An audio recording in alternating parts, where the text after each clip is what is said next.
해상 운송에 있어서 우리가 일단은 운송을 할 때 뭐 크게 이렇게 두 가지를 나눈다고 표현을 하죠. 정기선 운송과 부정기선 운송. 이렇게 둘을 나눠요. 정기선이라고 하는 것은 이제 정기적인 것들을 말을 하는 것이고, 부정기선이라고 하는 것은 이제 정기적이지 않은 것들을 의미를 한다라는 거죠. 그래서 이 둘의 차이를 한번 정리를 한번 해보도록 할게요. 그래서 정기선이라고 하는 것을 보게 되면은 우리 교재는 오늘 254페이지부터 보도록 하겠습니다. 254페이지에 보면 이제 정기선의 기본적인 내용들이 나와 있는데, 자, 쉽게 말해서 우리가 운송되는 화물을 먼저 생각을 해보는 거예요. 화물이 뭐가 있느냐? 일단은 일반적인 화물이라고 하는 것이 있겠죠. 일반 화물. 일반 화물이라는 것은 뭐 일단 일반적인 어떤 공산품이라던가 해가지고 우리가 지난 시간에 배웠던 어떤 운송의 절차들을 생각을 한번 해봤을 때, 일반 화물이라고 하는 것들, 컨테이너 화물이라는 것이 있었고, 그 다음에 컨테이너 화물이 아닌 어떤 재래 화물이라고 하는 것들을 나누어 놨었단 말이죠. 그래서 일반적인 화물들은 정기선에 실릴 것이죠. 정기선이라고 해서 이제 정기적인 항로를 취하는, 그래서 우리가 예를 들어서 일반적으로 포워더에게 이제 운송을 의뢰한다라고 했을 때 보통은 이제 선박의 스케줄을 본다라고 하죠. 그래서 어느 선사의 어느 배가 언제 어디로 출발한다라는 스케줄이 있을 거란 말이에요. 그래서 어떻게 보면은 정해져 있는 항로와 스케줄이 있고, 그 스케줄에 맞춰서 운임도 공표되어 있는 그런 화물들이 보통 일반적인 화물들은 정기선에 실릴 것이고, 그런데 사실상 부정기선에 주로 활용이 된다라고, 부기선이라고 썼네. 부정기선.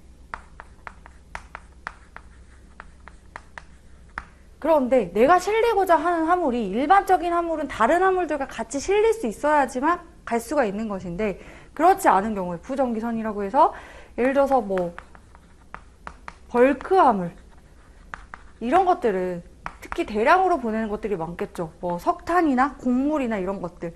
그래서 이런 것들은 아무래도 내가 그냥 워낙에 이제 거래하는 물량 자체가 사실상 크다 보니까 이러한 화물들에 대해서는 정기적인 어떤 뭐 정기선을 통해서도 실을 수도 있겠지만, 대체로 보면은 정기적 부정기선에 실어서 내보내는 것이다 라고 볼 수가 있어요.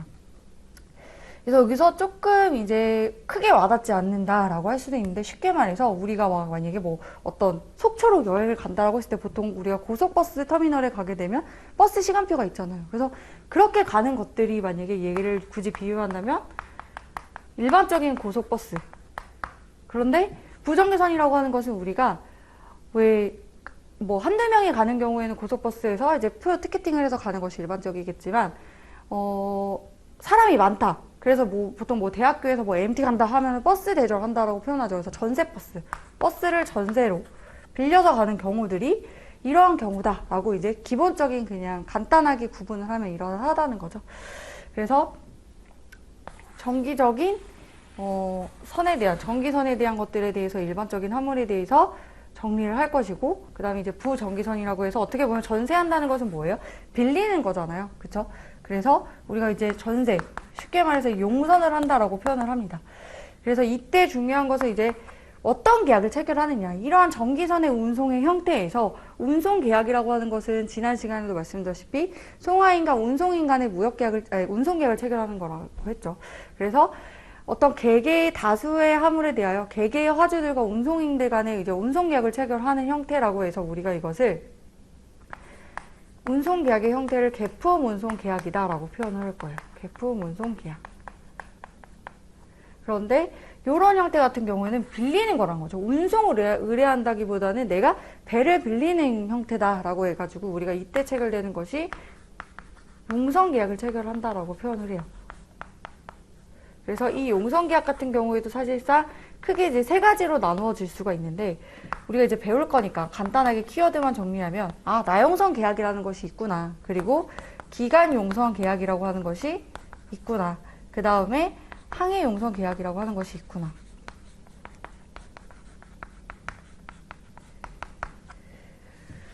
그런데 이제 일반적으로 우리가 무역 계약에 있어서 우리 이제 수출입 업체 입장에서는 운송사에게 운송을 의뢰했을 때 정기선 같은 경우에 뭐 개품 운송 계약을 체결을 하게 될 것이고, 이거에 대한 증빙 서류로 우리는 BL이라고 하는 것들을 받게 될 것이고, 근데 이제 그 일반적인 항해 용선 계약은 크게 세 가지가 나눠지긴 하지만, 우리가 화물에 대한 운송을 의뢰하고 운송 계약에 따라서 용선료의 대가로 운임을 지불하는 형태는 항해 용선 계약인 경우가 많겠죠.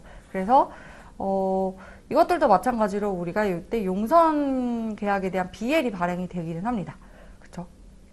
그래서 이렇게 두 가지가 있다라는 것과, 대신에 우리가 어떤 요 두 가지 내용에서 그치는 것이 아니라 실무적인 수험 목적상 나용선과 기간 용선이라고 하는 것들에 대해서도 정리를 해야 된다. 그래서 어떻게 보면 얘는 운송을 의뢰하는 용선 계약의 형태인 것이고, 이거 두 개 같은 경우에는 배를 빌리는 거예요. 선박 자체를 빌린다는 거.